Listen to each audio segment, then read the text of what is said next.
Baik, assalamualaikum warahmatullahi wabarakatuh. Ketemu lagi dengan saya Paroes di channel Project Kewarganegaraan.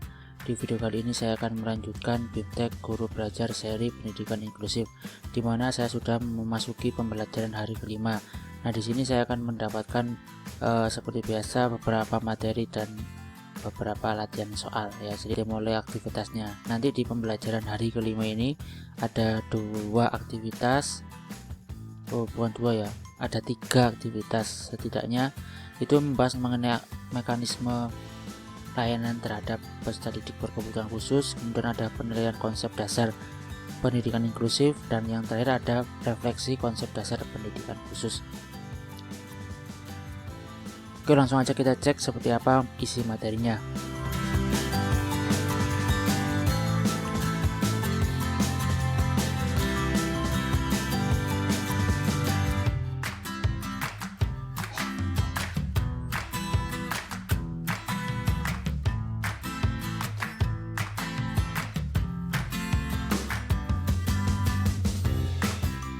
Nah, di sini nanti bisa teman-teman baca sendiri seperti apa materinya. Ada juga landasannya, yaitu Permendiknas nomor 70 tahun 2009 tentang pendidikan inklusif bagi peserta didik yang memiliki kelainan dan memiliki potensi kecerdasan dan atau bakat istimewa. Kemudian di sini disebutkan bahwasanya penerimaan peserta didik berkebutuhan khusus seyogyanya melibatkan berbagai unit terkait, antara lain orang tua, kemudian sekolah, rumah sakit atau puskesmas, dan dinas pendidikan setempat.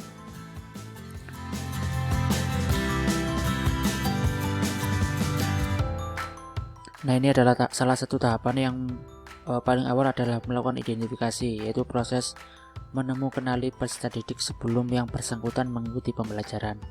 Jadi kayak potensi-potensinya atau mungkin gangguannya biar terdeteksi secara dini sebelum si peserta didiknya mengikuti pelajaran itu. Terus yang selanjutnya,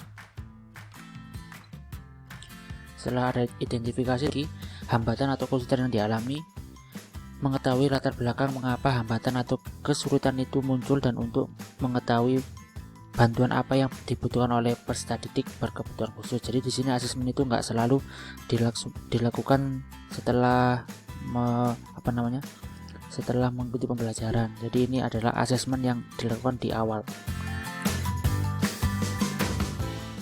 Untuk menangani hambatan belajar dan hambatan-hambatan perkembangan agar mereka dapat berkembang secara optimal.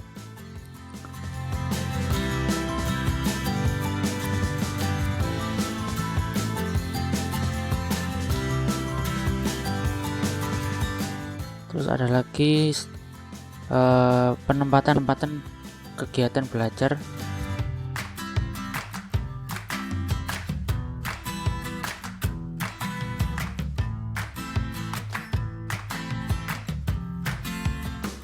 Nah, berikut adalah mekanisme penerimaan peserta didik berkebutuhan khusus. Ya, dimana yang awal ini bisa kita lihat ada medis, kemudian paramedis, sama psikolog, ada orang tua, sekolah, dan dinas pendidikan. Skema yang pertama, kemudian ada medis, paramedis, psikolog, ada orang tua, ULD, dinas pendidikan, sekolah, dan itu adalah skema yang ketiga. Yang kedua ada medis, paramedis, psikolog, orang tua, dinas pendidikan, dan sekolah. Jadi kayak tiga-tiganya ini tetap ada, tapi kayak yang membedakan tadi yang di awal dia sejajar semuanya, begitu yang di sini berbentuk yang seperti ini, ada yang piramida dan segala macam-macam ya.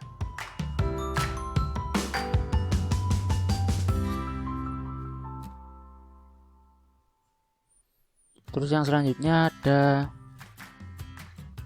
yang selanjutnya materinya bisa kita download ya di sini melalui unduh materi. Aktivitas ketujuh yaitu penilaian konsep dasar pendidikan inklusif. Jawablah pertanyaan berikut dengan memilih jawaban yang paling tepat. Baik, ini soalnya berbentuk pilihan ganda, ada 5 soal. Langsung aja itu. Proses kenali peserta didik sebelum yang bersangkutan mengikuti pembelajaran merupakan pengertian dari tadi yang paling awal adalah pengertian dari identifikasi ya, yang B berarti ya. Soal yang selanjutnya, Soal nomor 2. Pelaksanaan proses belajar mengajar di kelas secara umum sama dengan kegiatan proses belajar mengajar pada kelas reguler.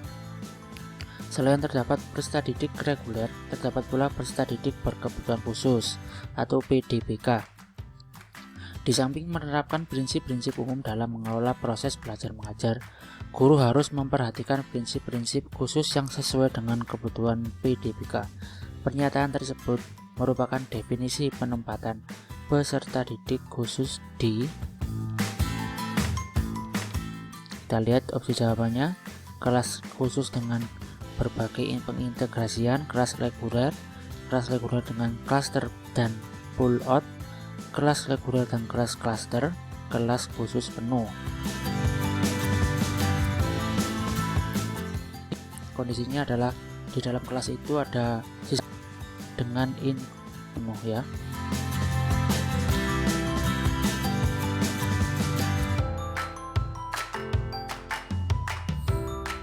Baik, yang penataan ruang kelas harus memungkinkan anak untuk bergerak, berinteraksi, berdiskusi, dapat mengakses alat bahan secara mandiri sesuai dengan kebutuhannya.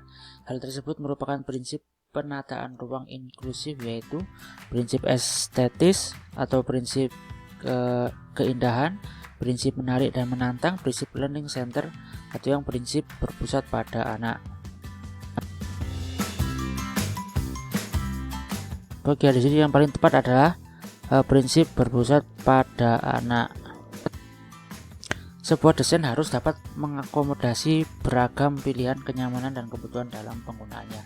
Hal tersebut merupakan prinsip aksesibilitas sarana dan prasarana dalam layanan pendidikan inklusif yang ramah anak, yaitu prinsip dapat digunakan oleh semua orang, prinsip fleksibel dalam penggunaannya, prinsip informasi penggunaan yang jelas, dan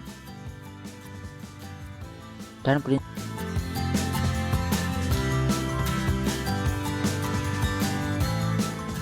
Nah, berarti di sini dalam konteks peserta didik berkebutuhan khusus adalah prinsip yang utama, yaitu prinsip fleksibel dalam penggunaannya. Artinya bisa digunakan oleh siapa saja ya, walaupun nanti peserta didiknya mengalami gangguan dan hambatan, sehingga dia masih bisa melakukannya. Soal yang selanjutnya ya.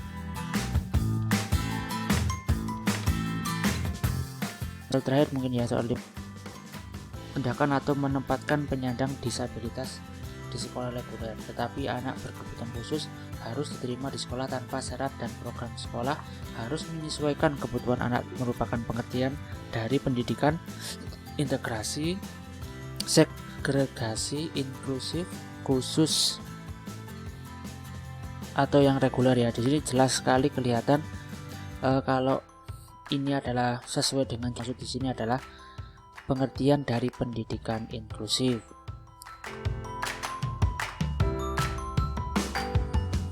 Baik, yang selanjutnya berarti kalau udah selesai langsung kita finish kuisnya ya teman-teman ya.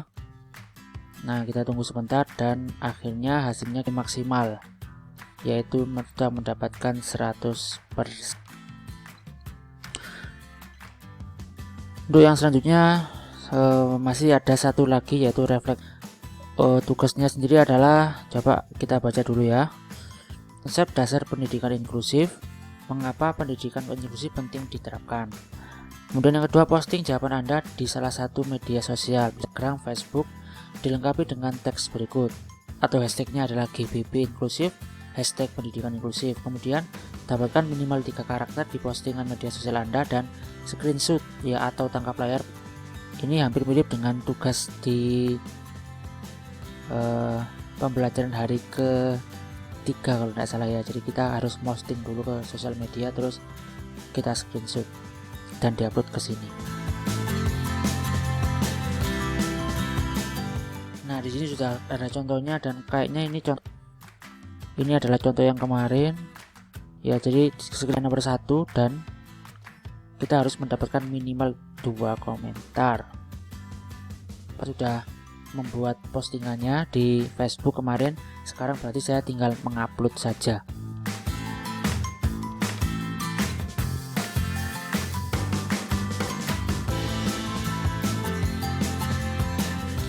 Upload, kita tinggal pilih choose file. Kita pilih choose file, baru kemudian kita cari, kita tinggal kita upload saja ya. Kalau sudah berhasil kita upload, setelah itu kemudian kita pilih finish quiz. Kita tunggu. Dan yang selanjutnya adalah pembelajaran hari kelima bagian kedua, tadi adalah bagian yang pertama. Coba di sini kita lihat ada satu aktivitas di dalam pembelajaran hari kelima bagian kedua, yaitu mengenai sistem layanan pembelajaran peserta didik. Pernahkah Anda mengalaminya dalam kelas atau hasil belajar peserta didik yang tidak seperti peserta didik kebanyakan? Hal tersebut mungkin membuat Anda penasaran dan bertanya, ada apa dengan peserta didik ini? Peristiwa ini boleh disebut sebagai sebuah identifikasi. Lalu untuk apa identifikasi itu? Secara garis besar, identifikasi adalah mengenali keberagaman peserta didik berkebutuhan khusus.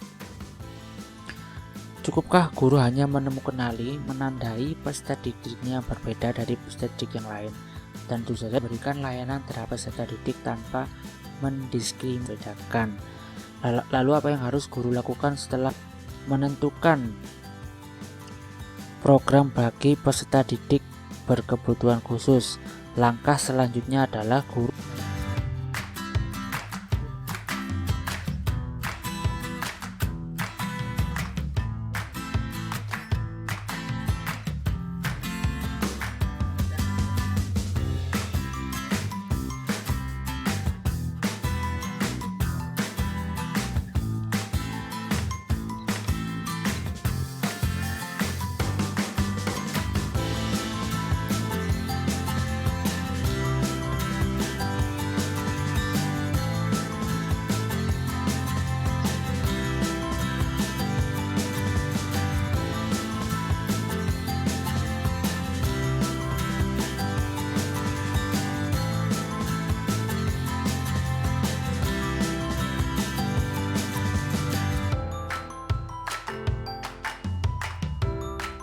Nah, di sini tuh kayak videonya tuh ada seorang guru yang mengajar beberapa muridnya. Ternyata mempelajari bagaimana caranya agar anak yang punya kebutuhan khusus tadi tetap terakomodir ya, kurang lebih lah seperti itu.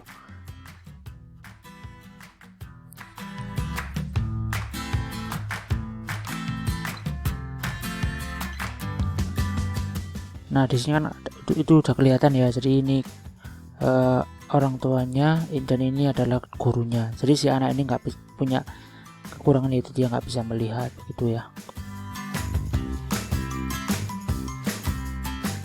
Dan di sini nggak ada kayak tugas, soal atau sebuah refleksi. Setelah itu kemudian kita bisa melanjutkan pembelajaran video ini.